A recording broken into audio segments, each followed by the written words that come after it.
अस्सलाम वालेकुम dear students. आज के लेक्चर में हम चैप्टर नंबर 9 एरोमेटिक हाइड्रोकार्बन्स में प्रेपरेशन ऑफ बेंजीन का रिमेनिंग मेथड और कुछ इंपॉर्टेंट बेंजीन के बिहेवियर के हवाले से रिएक्शंस को स्टडी करेंगे। प्रीवियस लेक्चर में हमने देखा कि किस तरह बेंजीन को कमर्शियल यानी इंडस्ट्रियल मेथड और लेबॉर्ट्री टर्म्स में प्रिपेयर किया जाता है। उसके काफ़ी सारे वेज देखे थे आपने। एक बड़ा ही इंतहाई ही इम्पॉर्टेंट रिएक्शन है, that one is the last preparation method of benzene, that is Wurtz-Fittig reaction. Wurtz-Fittig reaction basically ये दो लोग थे जिन्होंने मिलकर काम किया था। पहला काम वुर्ट्स रिएक्शन का है जो आपने चैप्टर नंबर 8 में डिफरेंट एक्सरसाइज के जो कन्वर्जन वाले क्वेश्चन स्टडी किए थे उसमें आपको मैंने डिटेल में शॉर्टली बताया था कि वुर्ट्स रिएक्शन क्या होता है और ये किस तरह से काम करता है। लेकिन वुर्ट्स का जितना भी काम था वो सिंपल जो एलिफेटिक हाइड्रोकार्बन्स थे उस पर था और उससे वो जो है हाइड्रोकार्बन्स पर काम करता था। लेकिन फिटिग ने क्या किया, वुर्ट्स के काम को लेकर एरोमेटिक सिस्टम पर काम किया। जो काम ये एलिफेटिक पर करता था उसने उसी काम को एक्सटेंड किया और एरोमेटिक जो है सेटअप पर ये काम करना शुरू किया। इसीलिए इसे कलेक्टिवली वुर्ट्स-फिटिग रिएक्शन कहते हैं। इस रिएक्शन को देखें तो कैसे ये काम करता है, कैसे प्रोसीड करता है। The Wurtz reaction for the synthesis of alkanes was extended by Fittig in 1864 to the synthesis of alkyl aromatic hydrocarbons. Wurtz reaction की अगर हम बात करें तो वुर्ट्स रिएक्शन में एलिफेटिक सिस्टम पर यह काम करता था और अल्केन्स प्रोड्यूस होती थी अल्काइल हैलाइड से। लेकिन फिटिग ने 1864 में इसके काम को मज़ीद बढ़ाया, एक्सटेंड किया और इससे अल्केन्स की बजाय जो कि एलिफेटिक सिस्टम से ताल्लुक़ रखते हैं इसने अल्काइल एरोमेटिक हाइड्रोकार्बन्स प्रोड्यूस किए। यानी चेन अल्काइल चेन पर मुश्तमिल एरोमेटिक हाइड्रोकार्बन्स को डेवलप किया वुर्ट्स रिएक्शन के रिएक्शन को इस्तेमाल करके फिटिग ने। इसीलिए इसे कलेक्टिवली वुर्ट्स-फिटिग रिएक्शन कहा जाता है और ये इंतहाई अहमियत का हामिल है। As a short question what is Wurtz Fittig reaction तो आप उसमें बताएंगे और प्लस फिर आप उसमें रिएक्शंस लिखेंगे। तो रिएक्शंस पर चलते हैं कि ये कैसे काम होता है।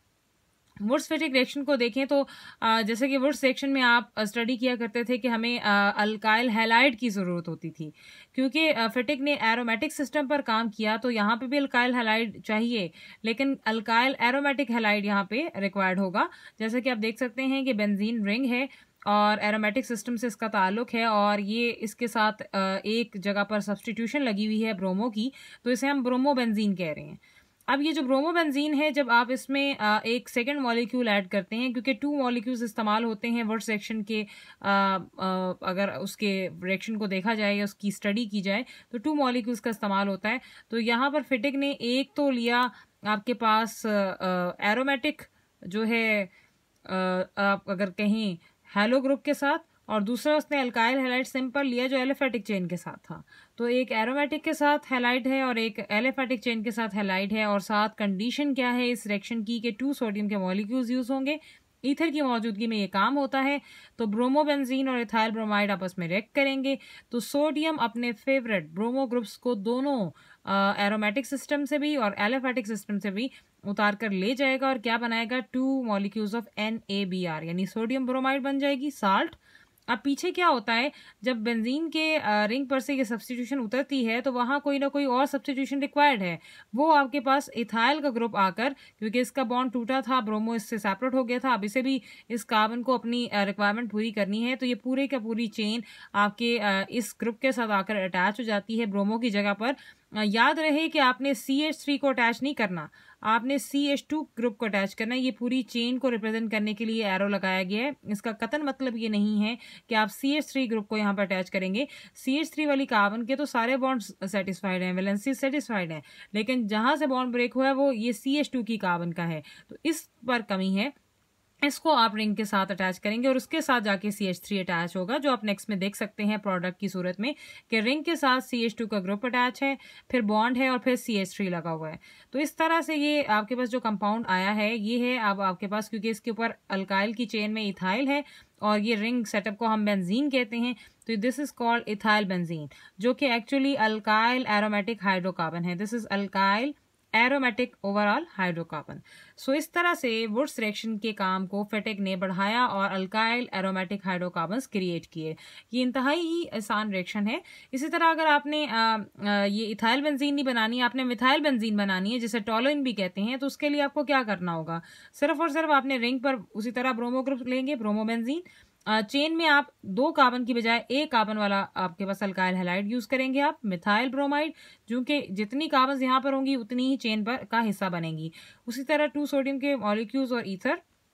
तो क्या होता है कि रिंग पर से ब्रोमो आपके पास उतर जाता है दूसरे ब्रोमो के साथ, सोडियम के साथ, तो क्या बनेगा, 2 मॉलिक्यूल्स ऑफ सोडियम बोरोमाइड, और CH3 आकर यहाँ पे सब्सटीट्यूट हो जाती है।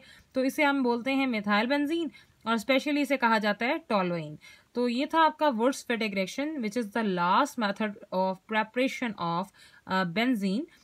This is again very important short question के अतबार से, या आपसे MCQ में फिटिक की के काम के बारे में पूछा जा सकता है।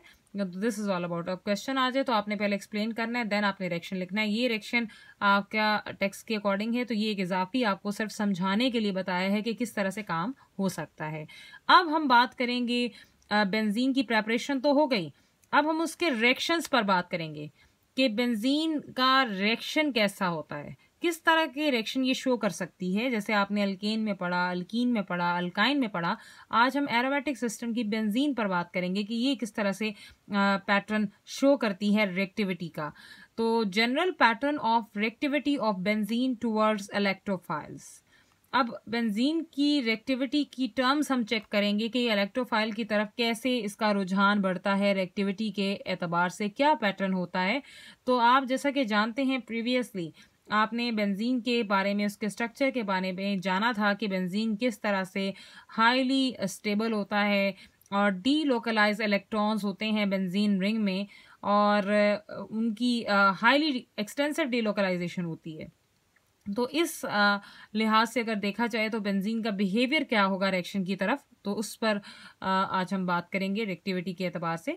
The highly stable delocalised electrons of benzene ring are not readily available for the nucleophilic attack या nucleophile attack like the electrons of alkenes।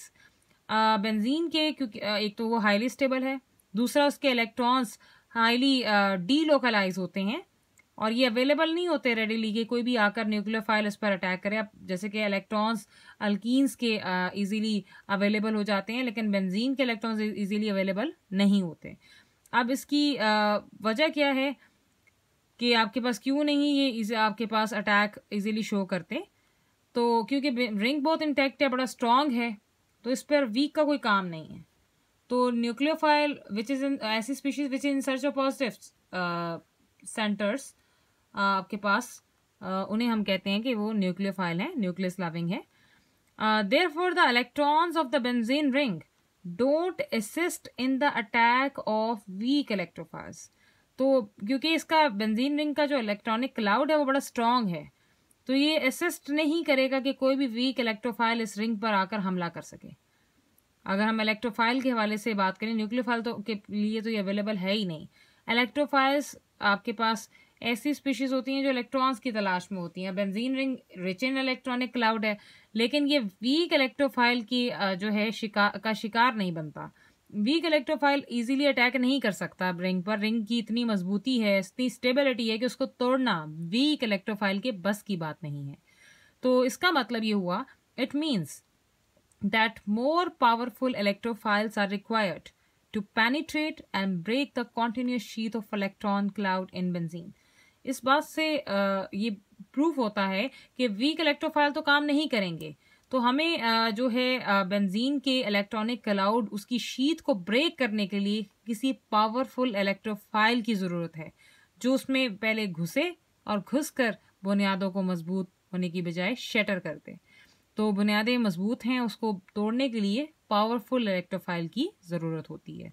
तो इस लिहाज से जो बेंजीन का जनरल पैटर्न ऑफ रिएक्टिविटी है, जनरल मैकेनिज्म है, पहले उसे देखते हैं, फिर एक एग्जाम्पल स्टडी करेंगे। स्टेप नंबर 1, 3 चीज़ें आपने बड़ी इंपॉर्टेंट हैं जो इसमें बेंजीन के रिएक्शन को प्रोसीड करती हैं, and that is very very important. वो आपने जहन में रखनी है, तो आप तमाम रिएक्शंस आसानी से पढ़ सकते हैं। पहला स्टेप है किसी भी बेंजीन के रिएक्शन के हवाले से फॉर्मेशन ऑफ स्ट्रॉन्ग इलेक्ट्रोफाइल। आपने अभी जाना कि स्ट्रॉन्ग इलेक्ट्रोफाइल क्यों चाहिए, क्या वजह है कि स्ट्रॉन्ग इलेक्ट्रोफाइल ही काम करेगा। तो वो आप देख चुके हैं कि बेंजीन का रिंग स्ट्रॉन्ग है, एक तो वो हाईली स्टेबल है और डीलोकलाइज इलेक्ट्रॉनिक क्लाउड है, इलेक्ट्रॉन रिच है, जिसे तोड़ना वीक इलेक्ट्रोफाइल के बस की बात नहीं है। अब इलेक्ट्रोफाइल की बात की जाए तो इलेक्ट्रोफाइल क्या होता है? The species which is in search of electrons, ऐसी स्पीशी जो इलेक्ट्रॉन की तलाश में रहती है। अब ये भी दो तरह के होते हैं। इलेक्ट्रोफाइल को रिप्रेजेंट किया जाता है ई पॉजिटिव चार्ज इस पर आता है, जो कि ये इंडिकेशन है। अगर ऐसे इलेक्ट्रोफाइल नहीं लिखा तो उसका सिंबल ये होता है। ये इलेक्ट्रोफाइल है जो दो तरह के होते हैं, स्ट्रॉन्ग इलेक्ट्रोफाइल, वीक इलेक्ट्रोफाइल।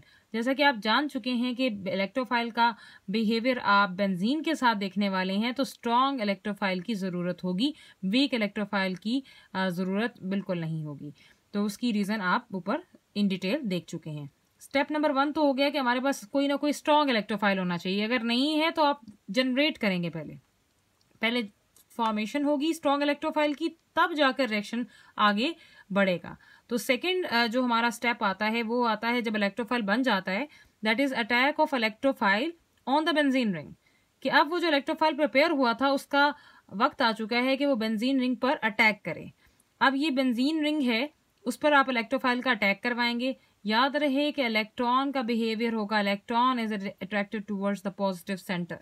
सो बेंजीन रिंग का ये जो इलेक्ट्रॉनिक क्लाउड है, इसका जो सामने वाला आपके पास इलेक्ट्रॉन रिंग है, ये इलेक्ट्रॉन, ये जो बॉन्ड्स हैं ये बेसिकली इलेक्ट्रॉन्स हैं, तो ये अटैक करता है इलेक्ट्रोफाइल की तरफ और उसे अपने साथ अटैच कर लेता है। आप ये भी जानते हैं कि तमाम पॉइंट्स पर कार्बन मौजूद है और हर कार्बन के पास एक एक हाइड्रोजन मौजूद है। तो जैसे ही ये इलेक्ट्रोफाइल इस का हिस्सा बनता है रिंग का, तो हाइड्रोजन भी एक्सपोज हो जाती है। यानी आपने तीन चीज़ें यहाँ पर रिमेंबर रखनी है कि जब आपका इलेक्ट्रोफाइल का अटैक होगा रिंग पर, तो रिंग में मौजूद जो बॉन्ड है वो इलेक्ट्रॉन को अपने साथ अटैच कर लेता है। यानी इलेक्ट्रोफाइल जो आ रहा है उसको अपने साथ अटैच कर लेगा अपने इलेक्ट्रॉन्स देकर। तो ये जो बॉन्ड था जो आपने पहले सिस्टम के अंदर देखा था विद इन द रिंग, अब वो आउटसाइड द रिंग आ चुका है और इलेक्ट्रोफाइल को, इनकमिंग इलेक्ट्रोफाइल को इलेक्ट्रॉन्स देकर अपने साथ अटैच कर लिया। मीनवाइल आपने एक काम तो ये देखा कि इलेक्ट्रोफाइल ऐड हो चुका है, अटैच हो चुका है। सेकेंड काम क्या होता है कि इस कार्बन पर मौजूद जो हाइड्रोजन है जो यहाँ पे शो नहीं हो रही, जब इलेक्ट्रोफाइल अटैच हो जाता है तो आप इसे शो करते हैं। तीसरी इंपॉर्टेंट चीज, जब ये बॉन्ड यहाँ से बाहर मूव करेगा इस कार्बन के साथ, इलेक्ट्रोफाइल को अटैच करेगा अपने साथ, तो ये जो कार्बन है इसका तो बॉन्ड जा चुका है, इसके इलेक्ट्रॉन्स जा चुके हैं, तो इस पर कमी वाक़ई हो जाती है।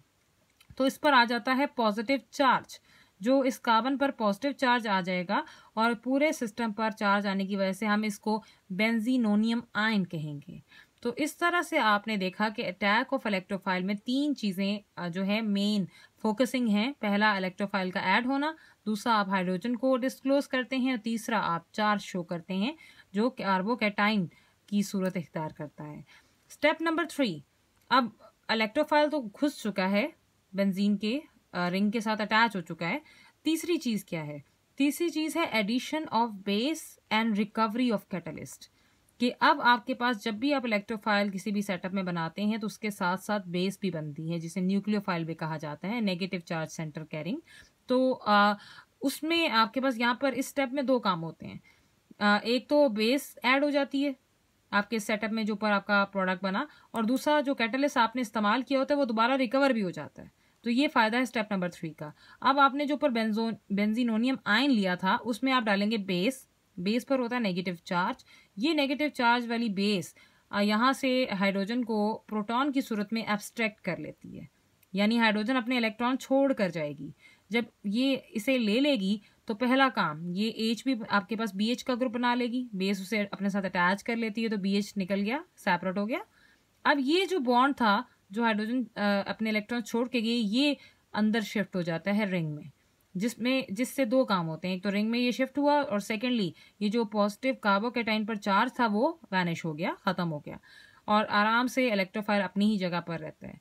तो आपने देखा कि किस तरह से ये रिएक्शन में इलेक्ट्रोफाइल ऐड हुआ, स्टेप बाय स्टेप करके इलेक्ट्रोफाइल ऐड भी हो गया और हाइड्रोजन रिमूव भी हो गई।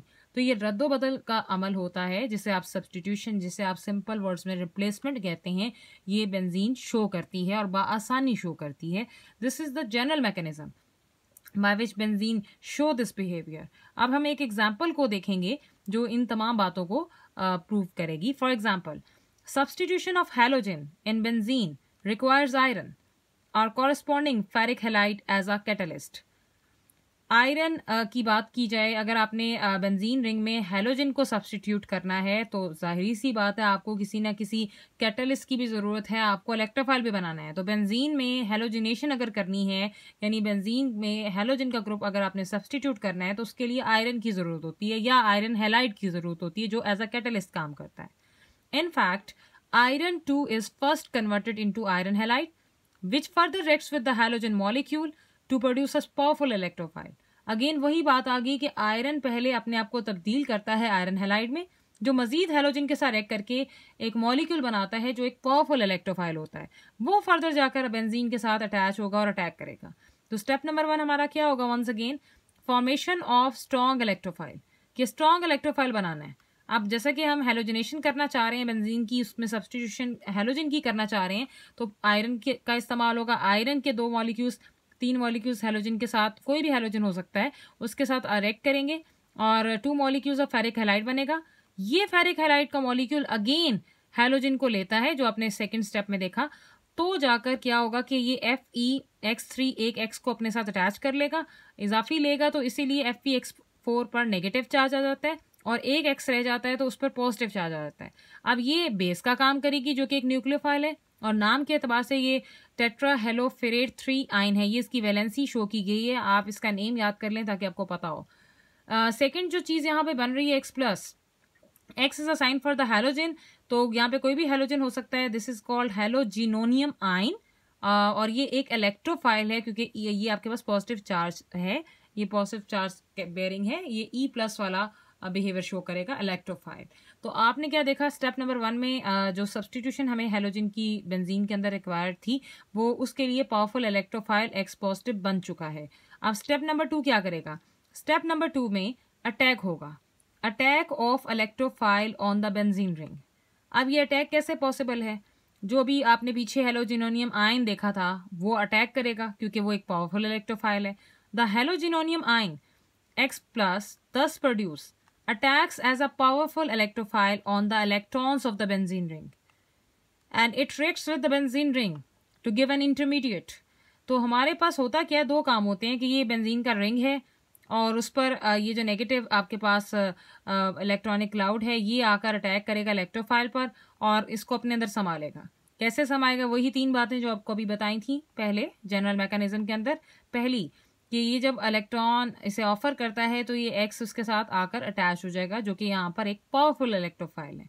तो ये X इसके साथ अटैच हो गया, पहला काम. दूसरा काम यानी इनकमिंग इलेक्ट्रोफाइल अटैच हो गया, पहला काम. दूसरा काम कि ये बॉन्ड जो है जब बाहर आ चुका है तो कार्बन पर मौजूद जो हाइड्रोजन है वो आप एक्सपोज कर देंगे, वो भी आप शो करेंगे, दूसरा काम. तीसरा काम क्या है कि क्योंकि बॉन्ड बाहर शिफ्ट हो गया और उसने आने वाले इनकमिंग ग्रुप को वेलकम किया है तो इस कार्बन पर जो है कमी हो जाती है तो ये पॉजिटिव हो जाती है. दिस इज कॉल्ड कार्बोकेटाइन और इसे हम बेंजीनोनियम आयन कहेंगे. तो इस तरह से यहाँ पे पावरफुल अटैक भी हो गया है इलेक्ट्रोफाइल का और जो है हमारे पास एक इंटरमीडिएट बना है जो बाद में रिकवर हो जाएगा, स्टेबल हालत में आ जाएगा. अब स्टेप नंबर 3 क्या है? स्टेप नंबर 3 है addition of base and recovery of catalyst. तो आप इसमें देख सकते हैं कि अब आपने वही बेंजीनोनियम आयन लेना है, उसमें आपने बेस डालनी है. पिछले रिएक्शन में जो आपने स्टेप नंबर 1 में देखा था, एक आपके पास बनी थी स्ट्रॉन्ग किस्म की इलेक्ट्रोफाइल और एक बेस बना था. तो ये 2 चीज़ें थी. बेस आपने अब तीसरे स्टेप में इस्तेमाल करनी है जो नेगेटिव चार्ज बेरिंग है FeX4, जो आप हेलोफेरेट आयन भी जिसे हम कह रहे थे. तो ये FeX4 नेगेटिव जो है यहाँ से प्रोटॉन को एक्सट्रैक्ट करेगा और क्या करेगा, 2 हिस्सों में बढ़ जाएगा. एक तो ये HX बना देगा क्योंकि इस पर एक इजाफी हेलोजन अटैच है जो हाइड्रोजन के साथ मिलकर HX बनाएगी. दूसरी चीज़ FeX3 बनेगा. वंस अगेन अगर आप इसको गौर करें तो यही आपने कैटलिस्ट स्ट्रॉन्ग इलेक्ट्रोफाइल बनाने के लिए यूज़ भी किया था. तो ये रिकवरी हो गई आपकी कैटलिस्ट की. तीसरी अहम बात कि जब हाइड्रोजन निकल जाती है तो ये जो बॉन्ड है ये रिंग का वापस हिस्सा बन जाता है. जब ये वापस हिस्सा बन जाता है तो इलेक्ट्रोफाइल जो इनकमिंग था वो तो वैसे का वैसे ही अटैच रहेगा. तो 2 काम होंगे, एक तो रिंग वापस अंदर आ जाएगा और दूसरा पॉजिटिव जो चार्ज है वो ख़त्म हो जाता है। तो इस तरह से ये स्टेबल प्रोडक्ट बन जाती है और हमारा सब्स्टिट्यूशन का अमल हो गया कि हैलोजन ने तीसरे स्टेप में हाइड्रोजन को रिमूव करके अपनी जगह बना ली। तो इस तरह से आपके बेंजीन के रिएक्शंस होते हैं इलेक्ट्रोफाइल की तरफ। तो अगर आप इस चीज़ को अच्छी तरह से रिकॉल करना चाहते हैं तो जनरल स्टेप सीखिए और 3 पॉइंट्स मेन पॉइंट्स को याद रखिए, क्योंकि बारहा ये हर रिएक्शन का हिस्सा बनेंगे। बार बार हम यही बात करेंगे कि फॉर्मेशन हमें चाहिए स्ट्रॉन्ग इलेक्ट्रोफाइल की, फिर उसका अटैक चाहिए रिंग पर, फिर एडिशन ऑफ बेस और रिकवरी ऑफ कैटलिस्ट रिक्वायर्ड है। This is all about for today. Best of luck.